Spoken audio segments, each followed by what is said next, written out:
Right. Hello and welcome to Deconstructing Patriarchy. What if I told you, midlife women, that suffering through this stage of life is not advised?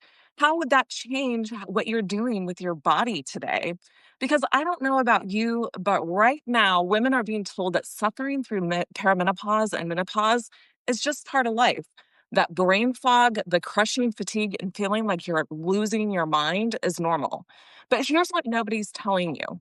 We're the most progesterone deficient generation of women to ever exist.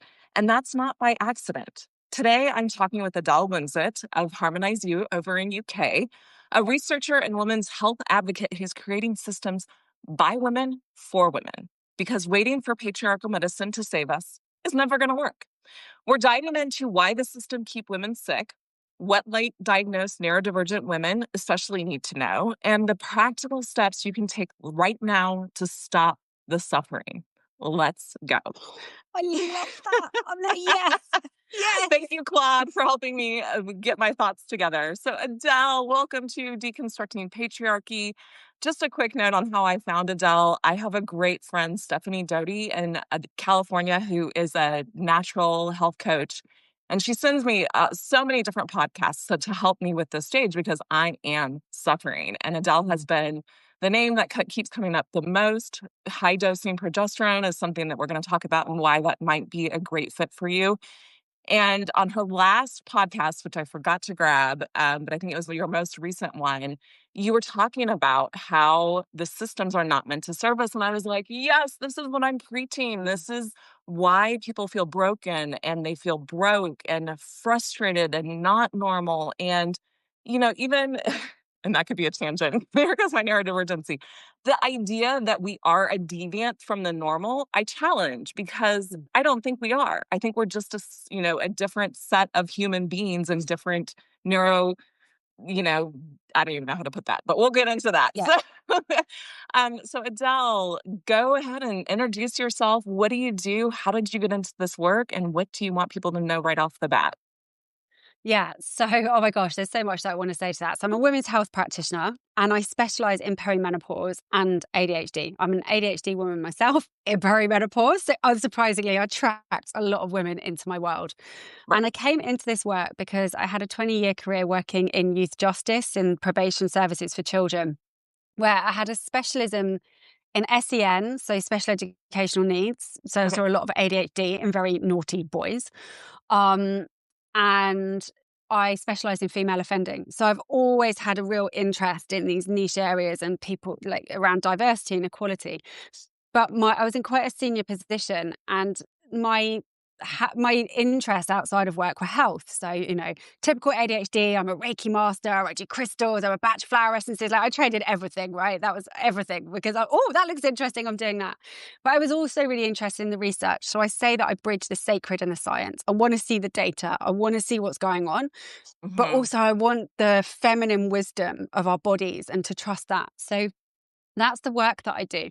So, well, maybe about 10 years ago now, I was doing all the stuff, right? I was doing the fasted exercise, the ketogenic diet, the consistent fasting, the fasted exercise, and all this stuff that I was told was really good for me, right? And then my period vanished. I was like, Mm. wait a minute, one less Hmm. problem to worry about, but this isn't good. Yeah. So I then began to understand, well, if I was doing all this healthy stuff, why had my period shipped out? And what I learned made me really fucking angry Mhm. because I realized that I had been applying models that had been designed to work for men to my body and it was harming me. So these kinds of things work really well for male physiology. They don't for women. Mhm. And yet no one was telling me this. And I think the very well-meaning wellness practitioners that were advising that I did it didn't realize either.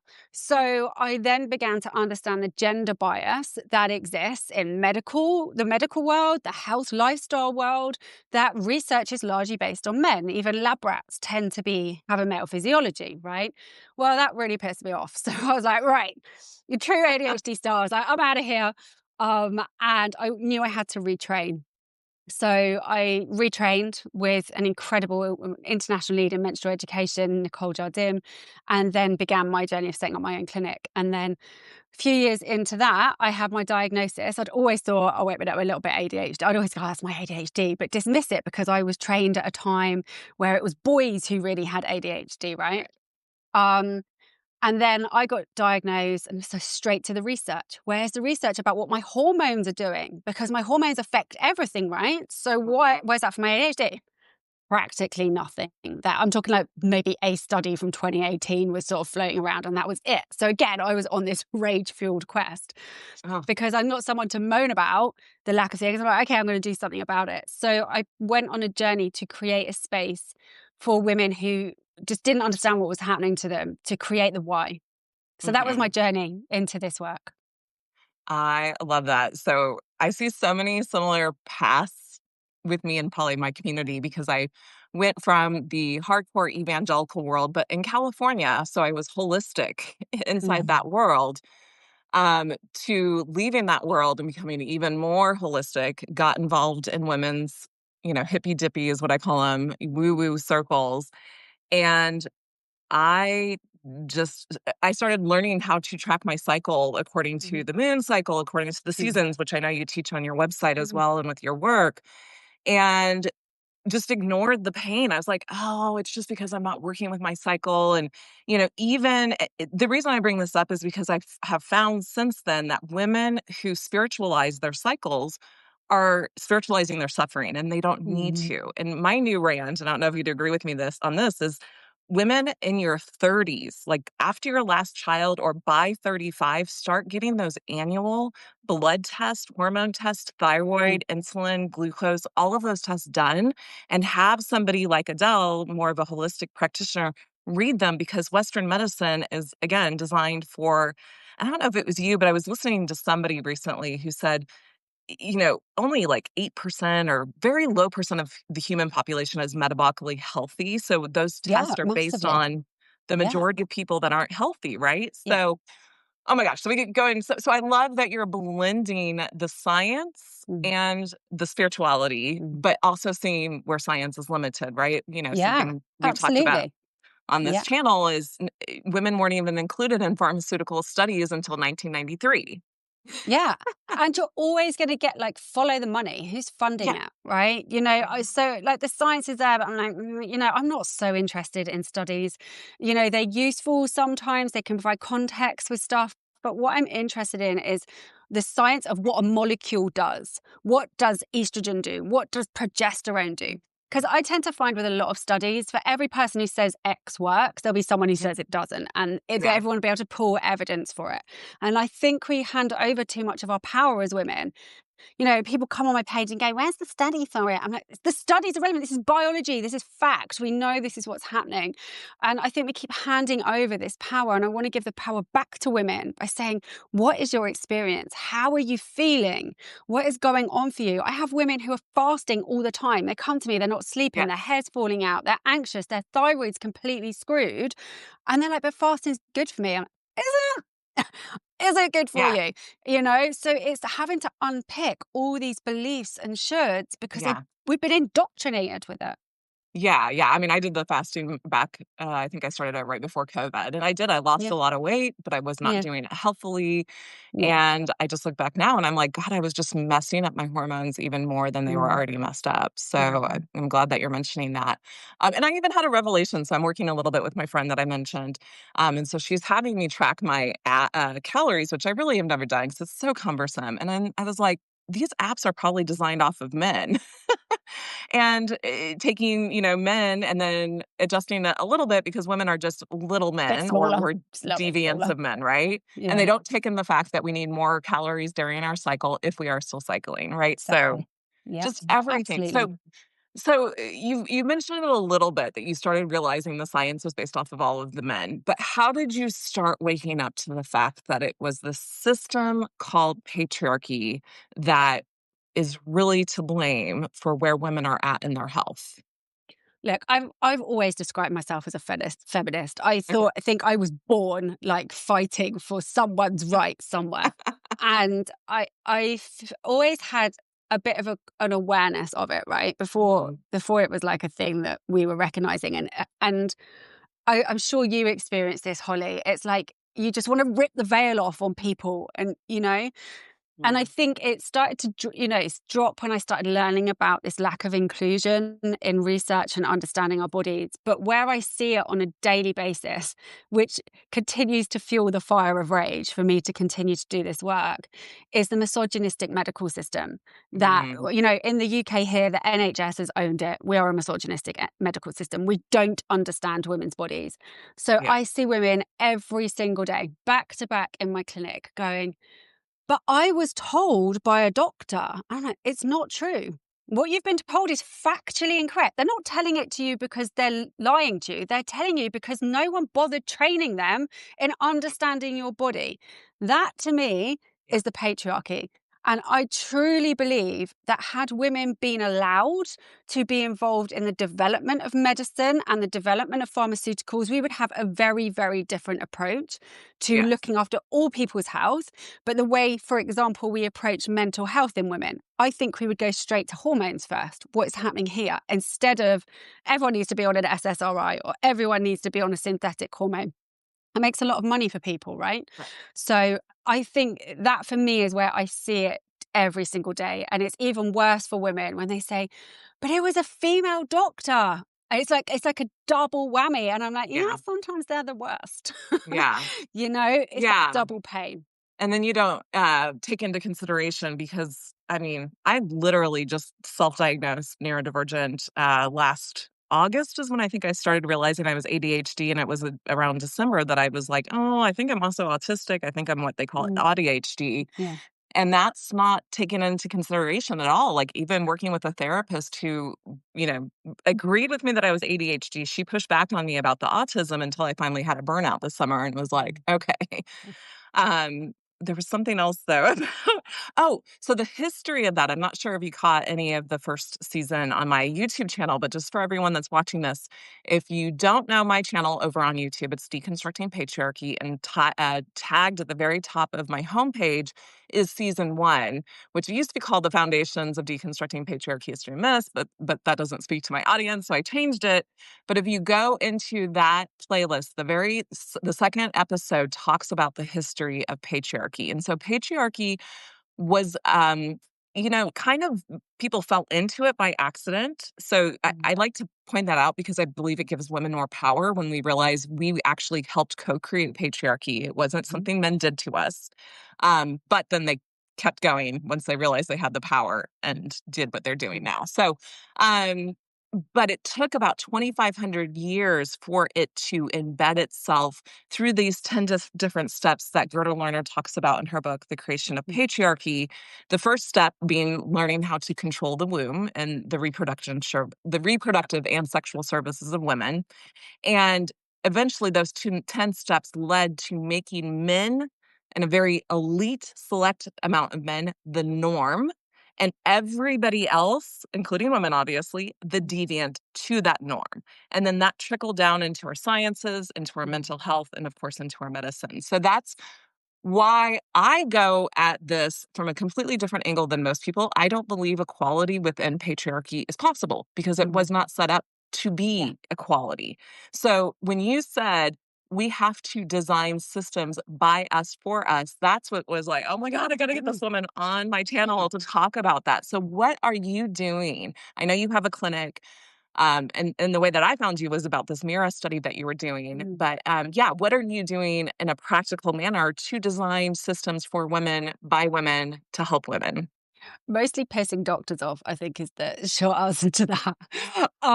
I get asked a lot, like, okay, the system is not for us. What can we do about it? And for me, it's not about fixing something that is never going to have our interest at heart, right? It's just there. You've got to let it just be there and do its thing. And then you choose how much energy you put into that and how much power you give that. So for me, it's about going, okay, you lot carry on all your noise over there. Yeah. I'm going here. This is my lane. This is the way that I work. This is my truth. I have to stand in authenticity and integrity with my messaging and where I'm coming from. And if it doesn't resonate with you, that's fine. Like you don't have to be here. But have a deep passion for women feeling good, because when Mm, women feel good, everything changes. Most women are trawling through on their knees. They're tired, they don't sleep properly, they're emotionally dysregulated, they're barely holding together because of how much we are expected to hold, which is completely untenable. yeah. And we're still doing amazing things. Imagine what we could do if we felt great. Okay. So for me, I have had to take the information that is available, that resonates with me, take my experience of holding a lot of space for women clinically around their hormones, and transmute that into a way of working. Um, that works for the mainstream, right? I want this to be available to all women, the way that I work, not just women who are kind of open to talking about their wombs or just the women who are really into science. I want it to be for everybody. So finding a way to make that palatable and Hmm. digestible. So the way that I work, I'm in clinic. I'm not someone you come in, you pay me, I take a consultation, and then I say, go and have a couple of supplements. My first session with all women is empowering them in knowledge. I want them to come in and understand the why of their symptoms, okay? Yeah. Because then what women do, they go out and they tell their friends and they ripple, right? This is the change. The change is not coming from the top because it doesn't serve them for this to Yeah. change. It comes from the bottom, and I can feel it in my heart. It Ooh, comes from women sitting with other women going, oh my God, do you know what? yeah.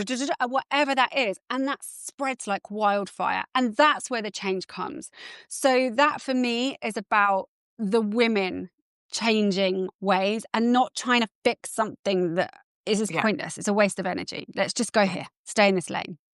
Oh my gosh. Okay, so I'm collecting my thoughts on that. Like you and I were meant to find each other. I don't believe in woo-woo, karmic, anything like that. But Yeah. since 2016, even way before I started this work, but I'd already read Creation of Patriarchy, and I'd read quite a bit of stuff actually, even in the Christian world when I was in there talking. I think it was like Gandhi that said this, and a couple other big people said, you can't change a system with the same energy that it was created in. No. So violent revolts don't work because it Mm, just establishes the same system, but it anchors it in deeper because people feel like that's the energy that it takes to overthrow that thing.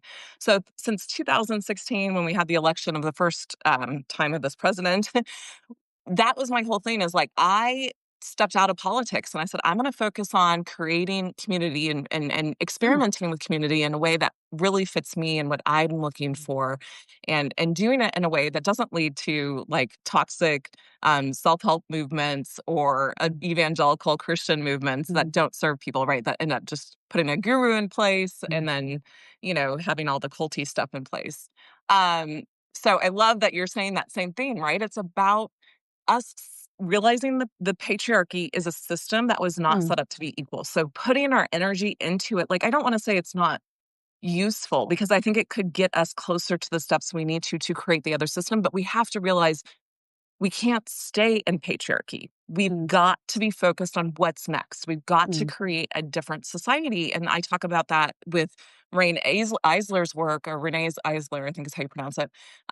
The Chalice and the Blade, she talks about partnership societies. She doesn't quite label them partnership societies in her book, but she points to the fact that she doesn't believe matriarchies were even a thing either, that they were mm, partnership type societies that were matrilineal, where women were really the family passed down through through the matriarch, and but it created more of this egalitarian society when you put women at more of the focus because we do have more of these collaborative skills, right?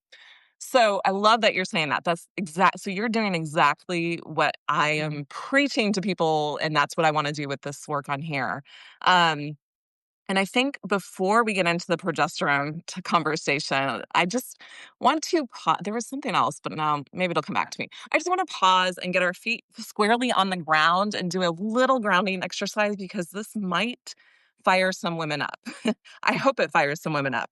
But we want to ground that energy and be able to be productive with it and use like that righteous anger to go where we need to go with this information. So go ahead and close your eyes, put your hands somewhere on your body. You can let your head drop or keep it, neutral position.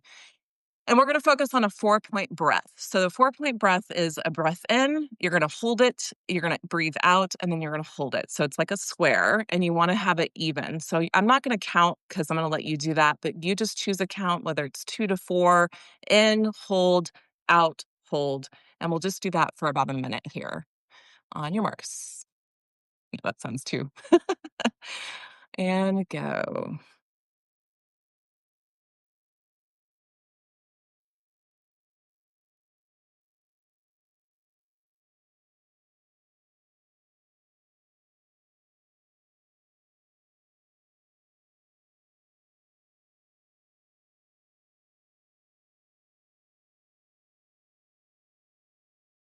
And you can use a different out breath. You can use the straw breath, which you just kind of make your mouth into a straw. You can breathe out through the back of your throat, down your nose.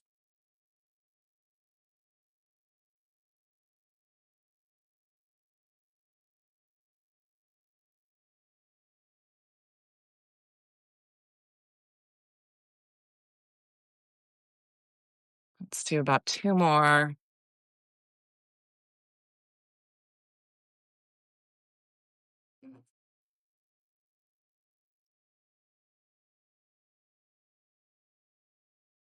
And last one.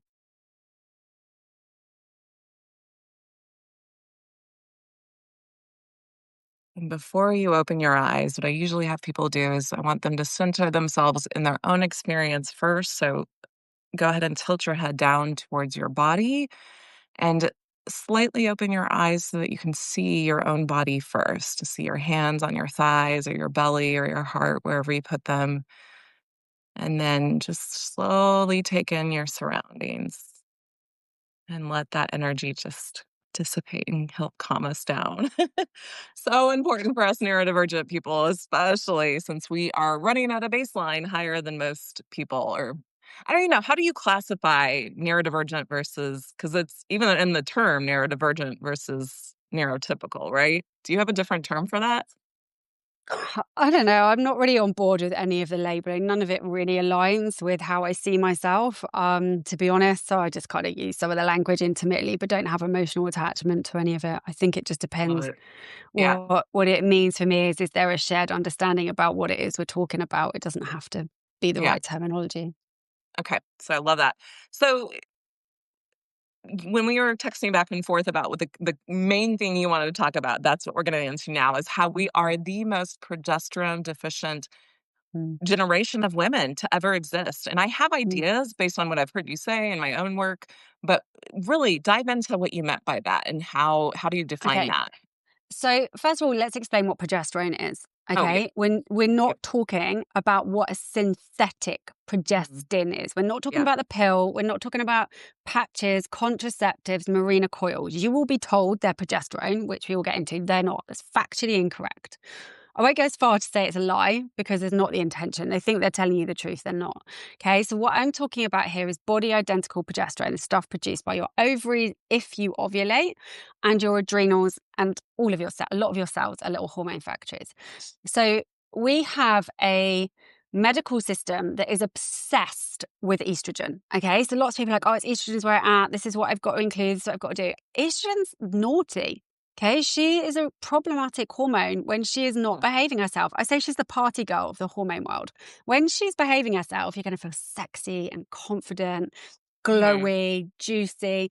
But if she is dominating, so you might hear this term estrogen dominant, you're going to feel like shit. Okay, you're going to have PMT, sore breasts, heavy periods, estrogen driven conditions, lots of these things in place, but it doesn't mean you have too much. What it means usually is that there is insufficient progesterone to keep her in check, right? So we've Mhm. got the party girl estrogen. And then we have progesterone that I say is like the mama who comes back to the house party. She's like the Zen yoga chick. She comes back, she's calm down. It's time to go to sleep. So we have to produce a lot of her to feel good. Now, we have a medical system that was trained in a really crappy image of the cycle that lots of women are familiar with. So it looks like in the first half of the cycle, we have a rise in estrogen and progesterone is not doing anything. And then in the second half, if we ovulate, we get a rise in progesterone. It's a really factually incorrect diagram. because actually we're producing tons more progesterone all the time than estrogen, right? So we need progesterone throughout the cycle. We just produce a lot of it if we ovulate. So progesterone's only airtime medically is to protect the lining of the womb. So your estrogen is like a bricklayer, thickening, thickening, thickening, right? Which is why if she gets out of control, we have heavy, clotty, painful, horrible periods, okay? Because she's thickening all that tissue that needs to be released. Progesterone's job, if estrogen is the bricklayer, progesterone is the plasterer. He says, stop growing now, okay? So we need that there. It's an important role to protect the lining of the womb. But she does so much more than that. And this, again, is a massive example of how the training doctors receive is so below par. Yeah. Because if they understood progesterone, which, by the way, is a human hormone, okay? Men can have it, children can have it, women can have it, okay? We just produce a lot ovulating and in pregnancy. And with progesterone protects your breast health, it grows your bones, it protects your nerves, but it's a mood regulator and it's a nervous system regulator. Okay, without progesterone, you cannot regulate your mood. You cannot regulate your nervous system. So you can do all the relaxation, meditation, and mindfulness, which usually comes from celibate male monk teachings, but I won't go down that route. So we've got this progesterone here. If you are deficient, it's going to be really hard to regulate that, right? So the reason that we are all of that to say, the reason we are so deficient is because when the adrenals are on, and we know we are so stressed all the time. That's just our norm, right? We're completely desensitized to how stressed we are. We're not meant to live like this. We currently have an evolutionary mismatch. Our nervous systems and hormone systems have not evolved to optimally in our 24/7 stressful lifestyle. They just haven't. No, So exactly. one of the pathways that happens with progesterone, and it's more complex than this, but for the sake of this, I'm going to make it simple. When we are our queen bee hormone, cortisol, she sits at the top of the hierarchy in the body. The body will never let you run out of cortisol because you will die very quickly. If you run out of progesterone, you're going to feel horrible, but you're going to not die, right? So resourcing that hormone, it goes to cortisol. So when we are stressed, we are existing in our modern world. We don't even need to say, lots of people go, I'm not stressed. Really? Let's unpick that. Yeah. That progesterone gets siphoned off to be turned into cortisol. So even if you are ovulating each month and producing that progesterone, if there is a level of stress in your life, you're unlikely to have sufficient progesterone to regulate your mood, make your nervous system feel calm, sleep optimally, but also get pregnant, right? So when we look at the number of fertility issues, unexplained fertility, oh, you're ovulating, yeah, but how much progesterone are you producing? You're producing enough progesterone to maintain a pregnancy. Yeah. You know, so we're very progesterone deficient. And this for me links directly to the untenable expectation placed on women with the relentless white noise of our never ending to-do list. Right. And when I saw that comment from you, I was like, okay, so this is where the history comes in, right? I mean, I actually still have never studied fully the feminist movements. And I know, like, some people say we're like in the third or fourth wave at this point. But I think what happened is, women got all these rights back in the 50s, 60s, 60s and 70s, and we ran into trying to keep up with men because of patriarchy, right? Instead of forcing the system to change to accommodate us.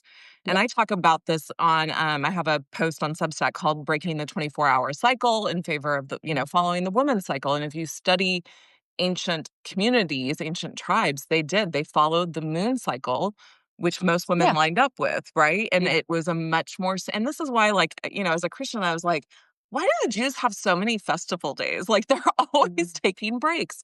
Well, it was because they followed the moon calendar, not the solar calendar. And it was a much more sustainable living pattern for our bodies, especially as women. And so, absolutely. yeah. What do you have? Like, do you agree with that? Do you feel like that's part of, like, we're trying to do it all and have it all, right? Because we're told since the 80s that we could. Women are cyclical beings, okay? So to speak to those feminists who absolutely push forward for us to have those rights, because that comes down to being in a capitalist patriarchal society that power is money, right? So they did this drive, women didn't have access to money. and financial rights. Okay. We didn't have investments. We weren't allowed credit cards. We couldn't get loans. We couldn't buy homes, all of that. Right. So they gave us that power. But the only way we could succeed and become successful, AKA earn more money, was to be men and operate like men. Right. We had to adopt toxic masculine values around leadership, crushing everyone to get to the top. That's not the feminine model of leadership. Right. Right. And so we had no choice. So we got, like you say, morphed into this kind of like box that does not meet a woman's circadian rhythm. In fact, I think that's one of the reasons so many women get burnt out. Yeah. So I absolutely honor the work that they did. However, it's been really harmful in the longer term because, as you've said, the system didn't change to meet our expectation. The system didn't want us in it. We were lucky to get into it, right? Right. So but then to come onto this cyclical nature, men are linear, women are cyclical. We are like the moon in that 29-day cycle, around that. And we ebb and we flow. But we have been taught that to show up and being successful, again, in this life, whatever that looks like, is to do the same thing every day. Like smash it, work hard, go, hit the gym, party hard, whatever it is, burn through your work day. Women burn out like that. We get much more, we are rocket fueled when we learn to rest at different times of our cycle. And it isn't the capitalist narrative around being lazy. Women get a lot of intuitive insight and reflection and download and clarity on situations when we come into the still, when we slow down. And that's one of our superpowers that is completely being ignored because we expect it to be go, like men. And therefore, all of that wisdom and knowledge that could come in doesn't have space to, and we're just tired. Right. And I compare it to working out, right? Like when you work out, you're breaking your muscles down. You have to have those rest days in there to rebuild. And it's the same thing. We need, I mean, men need it too. So everybody in the society would benefit if we went back to a lunar calendar. We're not going to do it overnight. So that's why, people like you and I exist, so we can help train women to lead that charge, because I do think it will be women that leads us into this next partnership type society. Interrupting this broadcast to ask you to do something very special. If you like this content, then please hit that like button and please hit that subscribe button so the almighty algorithm can bring us to more people. Yes, I'm asking you to be evangelical in a whole new way, but we need to build the community that's going to change the world, and the only way we can do that is with your help to spread the word, the good news. Back to our regular scheduled program. Why don't you do a quick oversight of, if you are still cycling, how does that mimic the 4 seasons and the moon cycle, if you want to do that? Because some women might not have ever heard that by this point. I know it's still rare. Yeah. So in terms of cyclical living, women have 4 biological phases of their cycle. We have menstruation, follicular, ovulation, and luteal, which I think should actually be split into 2, but that's another conversation. So in that menstruation phase, hormones are low, and we equate this to the inner winter. Okay, this is when we want to be in the still, in the reflection, inward. I also think it's the archetype of the crone. Some people don't, or wise woman, or the dark moon and the new moon. Okay, so if you're not cycling anymore, you can tap into the moon cycles to live cyclically. Then around day 3 or 4, that estrogen starts to rise, the bleeding stops, and we go into our follicular phase, which to me, that's our inner spring. It's the waxing moon. She's the maiden archetype, but I see her like, Prada glasses, Louboutin shoes, pinstripe shoes. She's getting shit done. She's like, come on, let's go. That estrogen is starting to rise. And that to me is the much more masculine part of the cycle, where we're in our doing. But then estrogen really peaks, at which point it's the mother energy, the inner summer, the full moon, where we are much more connected, sociable, great time for quality time with people. But then the descent begins. And if we've ovulated, we'll probably feel all right.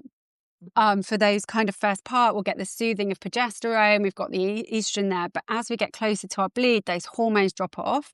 And I call this phase the enchantress phase. It's our inner autumn. It's the shedding. It's the releasing. It's the letting go. And that's where women really struggle in that phase, because we're pushing through. And what is happening to the physiology is, please slow down, because your womb might double in size around your bleed. There's a lot of energy required to strip the lining of a organ and rebuild it in a couple of days, right? That's a lot of energy required. And yet we're just like powering through and going to HIIT classes and starving ourselves with fasting and these crazy things that we're doing. And then wondering why our adrenals are depleted and we're exhausted. So if we can start to track our own unique rhythm, and I've got a free tracker on my website, you have this, you start to go, okay, this is my ebb and flow.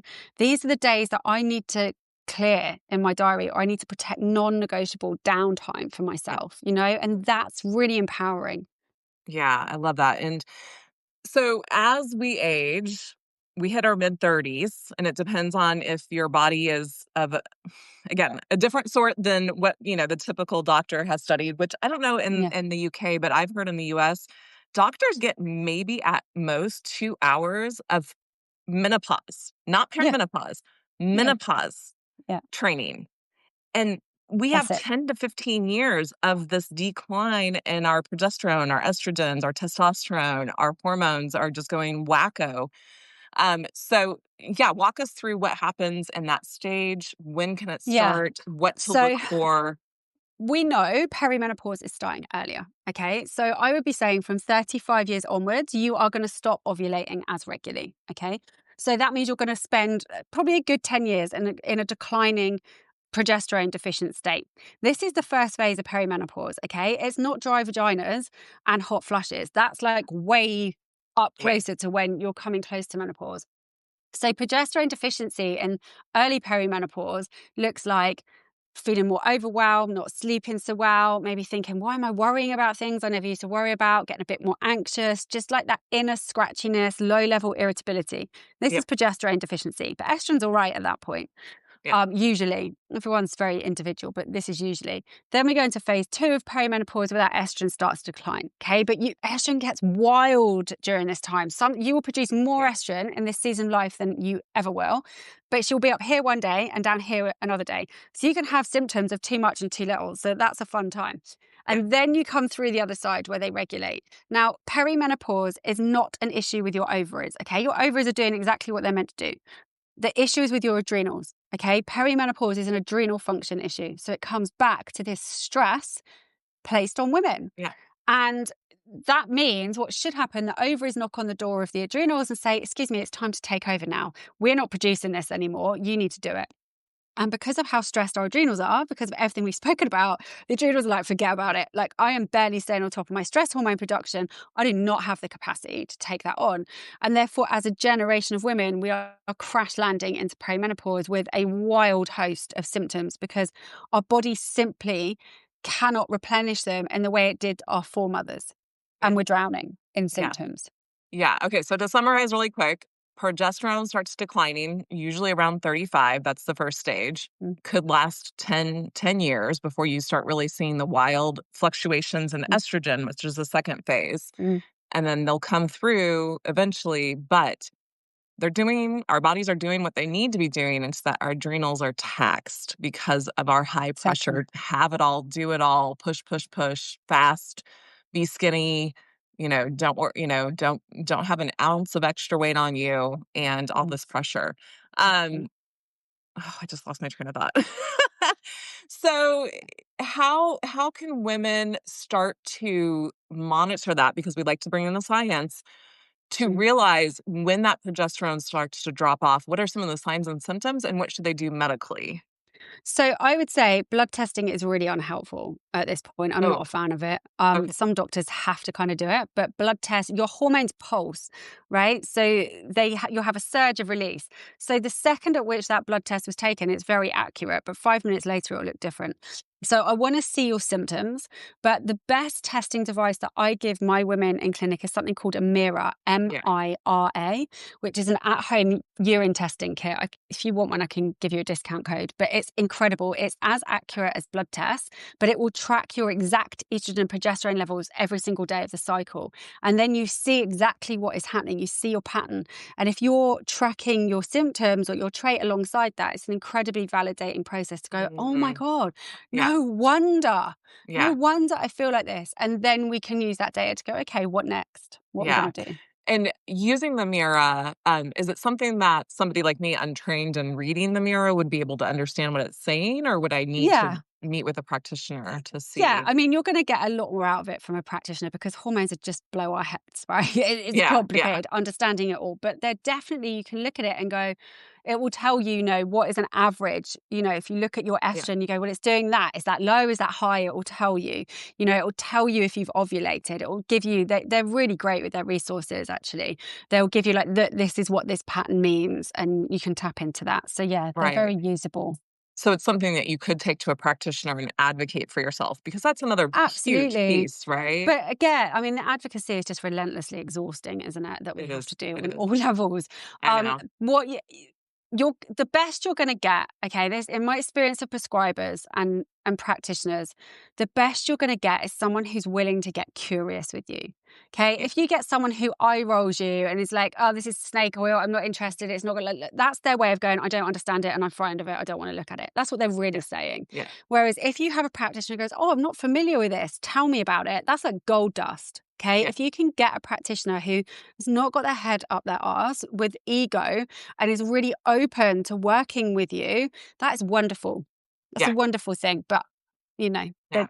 they're not that common. It's expensive. I know, just from my own experience, really quick, for women here in the States, I have gone through probably at this point 3 to 5 practitioners and stayed mostly in the holistic world if I could. Then I tried, Mm. oh my God, what's the big one? Not Alloy, but the other big one that's been, they're all over the web. 250 for your first appointment. That's 30 minutes. And they really like are pushing that it's, custom care, that they're listening to your symptoms. And I got on there, it was cookie cutter. There was no, like, you check radial boxes, but you can't explain your symptoms in detail. So there's more, and then as a neurodivergent woman, I learned that, synthesized progesterone doesn't work. And she tried to convince me that I was taking too high of a progesterone dose and it's probably not working, without even clarifying what that meant, because it is working. And then tried to tell me that we should try progesterone synthesized. And I was like, nope. And I fought and didn't even, like, I got my 250 back. So I was like, Mm. this is BS. Good. And I have found a practitioner. If you're in the Fort Worth, DFW area, let me know. I can, her care, at least the practitioner I'm working with, has been more flexible like this. But that is a huge thing that I loved about your website too, and your podcast that I followed last time, was you provide some resources for women to be able to print off and take to their Mm. doctors so that they don't have to do the exhausting Yeah. education. And it's also really like, here's an expert, and yet they don't know anything about this stage of life. Mm. Even the experts in hormone therapy don't really know a lot. They don't. They don't, or There are enough, lots of people especially. charging a lot of money with really crappy training and experience, but they Right. genuinely think they're an expert in it. And the things that I see, that it's appalling. Yeah. The information women are given is appalling. Yeah. Yeah. So, oh my gosh, we can go so much longer on this one. But yeah, so you provide some documentation that is, medically geared towards the doctor. So you don't have to be Yeah. uh basically showing up to the doctor to say, So there's the hey, research. There you go. yeah, Look at it. yeah. This is not Um, in my head. But I wanna go back to the MIRA. I mean, that MIRA study, when did you do it? And talk, like, walk us through a little bit of, Okay. like, because this is really tying into the patriarchy, right? Like, you had a Yeah. hypothesis of what you thought you were gonna find when you started the study, and it was, well, I'll let you share. Yeah. Yeah, so I'm not someone to. I mean, I have a good rant about the state of things, but if I identify a gap, I'm going to do something about it. That's just like that's one of the best things about being neurodivergent. We're like, okay, well, how am I going to fix it? So there basically isn't any research on ADHD perimenopausal women. It doesn't Yeah. exist. And actually, the definition of perimenopause is something like 50 years old, which we are way really before that, right? So I spoke to MIRA and said, look, will you support me with providing mirrors to women in my community to take a Mhm. cohort through to test their hormones every day, track their traits. So bear in mind, they were perimenopausal women. Now, the couple of studies that we have got have shown that when estrogen is higher and then withdraws, we're much more prone to hyperactive traits. And at the second stage, just before the late luteal phase, we're much more prone to inattentive traits. Okay. So I'm like, Mhm. okay, are we going to see this being replicated? And no, I didn't. And of course I didn't, because perimenopausal women aren't producing the progesterone that they were. So Mhm. what evolved was, I have a very strong belief and hypothesis. Perimenopause is a massive time of diagnosis for ADHD women. The lid comes off. Been really successful, right? All our Mhm. lives. And suddenly it's like, this isn't working. What's happening? My life feels like it's falling apart. Yeah. And the hormone that changes at that time is progesterone. right? The mood stabilizer, she shifts, we start losing her. So, of course, it becomes a lot harder to manage our traits. So, first of all, we lose that layer of progesterone support. That then makes us estrogen dominant. Every woman in the study was estrogen dominant in some capacity. And that messes with your mental health and your traits. You've got a second layer. The next layer to this is ADHD women tend to be much more prone to histamine. Okay, we don't know why, obviously not researched it, but we see this in the community. And histamine also isn't just about allergies. It acts as a neurotransmitter in the brain. It's a massive impact on mood. So we've got 3 layers here of things that affect mood. And I would also add to that I tend, not always, but tend to see if there's genetic testing or Dutch testing, I see that we tend to have issues with methylation through the liver. So how we Yep. process things. And that can mess with how you feel. So to me, it's the perfect storm. Of course, the lid comes off in perimenopause. Yep. And this is the same hormonal profile that we see at puberty, which is another peak time of diagnosis. It's the same hormonal profile, either ends of that. So that was the paper that I wrote Yeah. And when was that study done? January this year. Oh, it was just in January. Okay. And is there Yeah. any follow-up happening with you or other practitioners that you know So about? it's been picked up, and this is such an ADHD perimenopausal moment because I should know the name of it. There's a That's okay. university, and I want to say in New Zealand or Australia. It's definitely Okay. down there, but I can't remember which one. And they got hold of the paper, and they are taking. I've had a meeting with them, and they are undertaking a deeper study. The Okay. challenge they had was this age range of what constituted perimenopause, and having to do that. I mean, again, what Yes. utter nonsense that's a restriction. And Right. again, the research, and there was a study that came out in February 24, which was the first hormonal model for ADHD women. And I spoke to the lead professor on that. And it's all about estrogen. And when I'm Hmm. speaking to these researchers, I'm like, but what about progesterone? They're like, what about progesterone? Yeah. Estrogen is the one that sensitizes dopamine and serotonin. I'm like, yeah, it also sensitizes histamine and glutamate, which is massively triggering. And progesterone is the mood stabilizer. And they're like, Right. oh, Right. okay, because Right. that's so even on that, this is the biases in the research, right? Oh, it's estrogen that's the one we want to look at. No, it's Right. not. Right. Because Stop giving her the airtime. yeah, and I had found high dosing progesterone through Carol Peterson, right? Oh, I Peterson, I love believe. her. Yeah, Yeah, here and she's amazing. She's uh amazing. in September of last year, so almost a year ago. And that's where like I had tried just a little bit of a compound progesterone. It was like 0.25% or Mm, something, or 25%. And I had the progesterone or the estrogen estrogen kickback, which kickback. we also need to talk about. So I stopped it. My practitioner stopped it, and this was a different one I was sitting in Tennessee, and she was able to listen to some of the Carol stuff, and she agreed we could try some high dosing. She was only willing to go up to 400, but that's really important for women to know as well. Is if you're not taking enough progesterone and you have a body that doesn't methylate, so meaning process through the liver, we don't get rid of the estrogens the same way maybe some other female bodies do.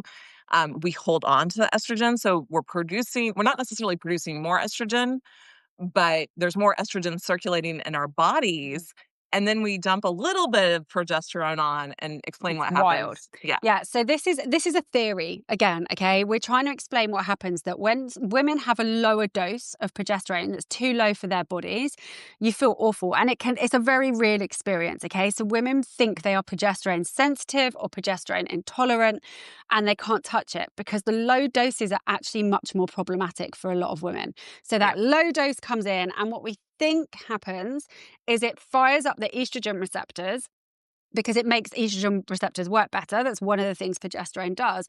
So you've sort of had these lazy estrogens, the progesterone comes in, they're like, and that is what makes you feel horrific in terms Yeah. of mood. And the dose, the antidote is higher progesterone faster. So progesterone dosing has changed my life. I have severe ADHD and I have never felt this well managed. And I take 1,200 to 1,800 a day, and I'll Okay. take it vaginally for endometriosis. I take it orally for sleep and I use the cream throughout the day.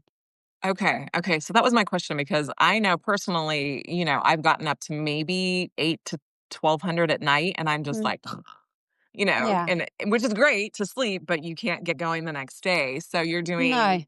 Okay. The time of dosing is really important. Orally, it's great for sleep, right? Right. But that doesn't mimic what would happen. Progesterone is going to pulse throughout the day. You don't want to take oral progesterone during the day because you're going to feel like you're drunk, right? And woozy Mhm. in most women.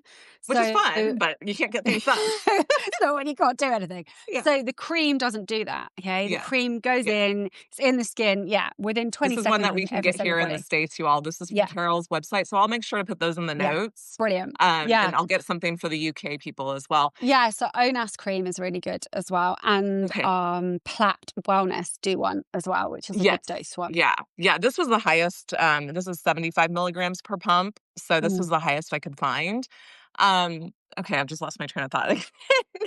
But so you, if you're noticing, because I've noticed that I get the really full breast and they're painful, that means I'm probably still not on a high enough dose of that progesterone. So I you would need to, review my progesterone dose. yeah, okay. Yeah, So that was and one of I my bigger wouldn't take it questions, all in one massive hit at night. You want to look at spreading the dose spreading it out. out. Okay, so Yeah, you want to, if you're still having symptoms that seem like you're having estrogen dominance, you want to spread out the progesterone and take more of it as, yeah. I would throughout the obviously day. But work with your prescriber, just to put like a disclaimer out there. I can't if tell they you know, what to do with your HRT. But yeah, I would say look at Carol Peterson's work. I've got a free yeah. webinar with her on my website that you can download where I interviewed her. So she's incredible. Yeah, and what are the side effects of taking high doses of progesterone? You feel better, what I would say is the majority of women's experiences. You know, I have women come into my clinic who are like, don't fucking talk to me about progesterone. I hate it. I'm so sensitive. It sends me crazy. Today, I have not had one that we haven't got properly dosed and loves it. Yeah, Okay. I'm not saying there aren't women out there that would happen to. I'm just saying I see a lot of women clinically, and we're yet to have someone who continues to feel that way when we get to a higher dose. right. So the worst thing that's going to happen to you outside of that being too low a dose is you're going to feel tired and groggy.